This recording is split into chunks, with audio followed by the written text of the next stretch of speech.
Hi friends.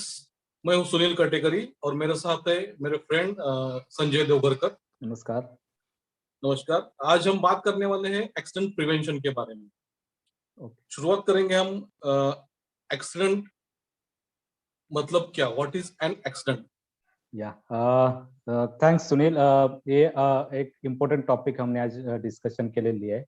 तो accident, एक industry में एक्सीडेंट मतलब क्या, उसको क्या, किसको एक्सीडेंट बोलते हैं? तो एक फैक्ट्री एक्ट 1948 के अकॉर्डिंगली जो भी एक ऑकरेंस, ऐसा ऑकरेंस होता है इंडस्ट्री में जिससे बॉडीली इंजरी, एक किसी पर्सन की बॉडी इंजर हो सकती है और वो नेक्स्ट 48 आवर में कंपनी में काम के लिए नहीं आ सकता, तो उसको एक्सीडेंट बोला जाता है। और दूसरे लैंग्वेज में हम ऐसा भी बोल सकते हैं, it is an unpleasant, unexpected, unintended happening event. Sometime ये निग्लिजेंस के कारण होता है और उसका रिजल्ट ऐसा होता है कि किसी पर्सन को इंजर हो सकती है, प्रॉपर्टी डैमेज हो सकती है, लॉस ऑफ प्रॉपर्टी हो सकती है, means man, material, machine, equipment और एनवायरनमेंट को डैमेज हो सकता है, तो उसी को एक्सीडेंट बोला जाता है। अच्छा, अगर किसी को एक्सीडेंट बोला जाता है तो उसके कॉजेस अगर हम जानना चाहेंगे कि एक्सीडेंट के पीछे उसके कॉजेस क्या रहते हैं। मेनली अगर कॉजेस बोलेंगे, causes means reason behind any accident.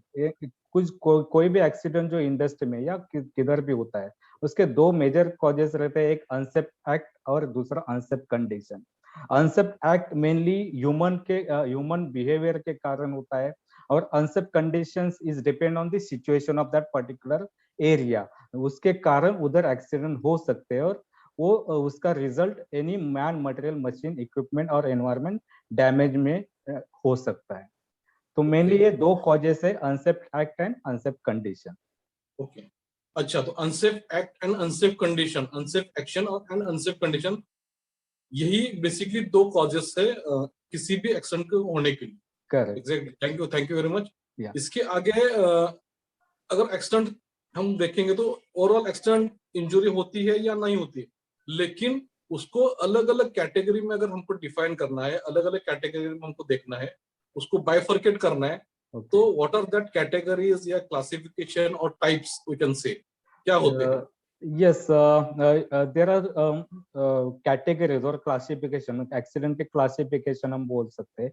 तो ओशास के accordingly there are minor accident, moderate accident, major accident और disaster, may be man made disaster और नेचुरल डिजास्टर।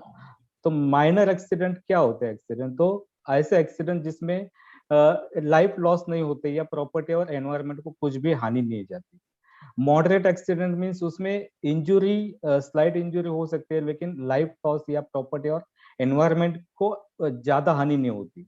और मेजर एक्सीडेंट में loss of life, property and environment जिसमें होता है, उसको मेजर एक्सीडेंट बोला जाता है। ओके। और या और डिजास्टर जो मैंने बोला, मैन मेड डिजास्टर या नेचुरल डिजास्टर हो सकते हैं, उसमें ये इस किसको डिजास्टर बोला जाता है? Where extensive loss of property, life of environment, life और एनवायरनमेंट होता है, उसको डिजास्टर बोला जाता है। और इसी में as per factory act 1948 company में जो क्लासिफिकेशन ऑफ एक्सीडेंट बोले जाते हैं या टाइप ऑफ एक्सीडेंट बोले जाते हैं, उसमें नियर मिस होता है, फर्स्ट एड केस होती है, मेडिकल ट्रीटमेंट केस होती है, लॉस्ट टाइम इंजरी केस होती है और फैटेलिटी होती है। तो उसका क्राइटेरिया अलग अलग है, किसको नियर मिस बोला जाता है, किसको फर्स्ट एड बोला जाता है, किसको मेडिकल ट्रीटमेंट केस बोला जाता है और किसको लॉस्ट टाइम इंजरी केस बोला जाता है। लॉस्ट टाइम इंजरी केस भी रिपोर्टेबल होती है और नॉन रिपोर्टेबल होती है। और अच्छा, fatality means death of any person in that particular तो accident. Means reportable and non reportable में क्या डिफरेंस है, कुछ बता सकते हैं आप। Yes yes, as per factory act reportable accident means अगर किसी पर्सन को इंजरी होते, अगर एक्सीडेंट होता है कंपनी में और एक पर्सन इंजर होता है, वो 48 आवर के पहले अगर कंपनी में उसकी ड्यूटी रिज्यूम नहीं करता, तो वो रिपोर्टेबल एक्सीडेंट बोला जाता है। उसको ऑफिशियली हमें रिपोर्ट करना पड़ता है फैक्ट्री इंस्पेक्टर को। Okay. And non reportable accident with before 48 hours अगर वो कंपनी में फिर से काम में उसकी ड्यूटी रिज्यूम करता है, तो उसको नॉन रिपोर्टेबल बोला जाता है। Means means first aid injury, near miss, then medical treatment, and injury होने के बाद 48 आवर्स के पहले अगर कोई आदमी ज्वाइन करता है तो Yes, all these are non reportable incidents और accidents we can say. correct. अगर एक आदमी इंजुरी होने के बाद 48 आवर्स के बाद अगर ज्वाइन करेगा तो that Yes, will be the reportable accident. reportable accident. Yes. Fatality के बारे में रिपोर्टिंग की क्या मतलब प्रावधान है या क्या प्रोविजन है?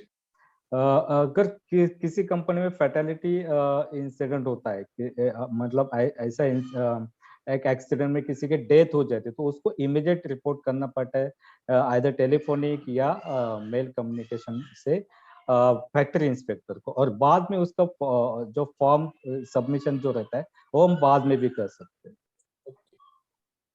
Okay, thank you very much Sanjay. Accident prevention का के फर्स्ट एपिसोड में जैसे हमने देखा कि डेफिनेशन से, कॉजेस से, देन कैटेगरीज या क्लासिफिकेशन और टाइप्स वी कैन से कि हमने शॉर्टली देख लिए। कल के एपिसोड में हम देखना चाहेंगे कि कॉजेस जिसको हमने बताया, अनसेफ एक्शन, अनसेफ कंडीशंस, उसके डिटेल में हम जाएंगे। बाद में ये डेफिनेशन जो है नियर मिस है या फर्स्ट एड इंजरीज है, ये काफी क्लासिफिकेशन की डेफिनेशन है, उसकी डिटेल में हम जाना चाहेंगे। तो आज के लिए इतना ही। व्यूअर्स के लिए thank you very much and मिलते हैं कल के एपिसोड में। Thank you. Thank you very much.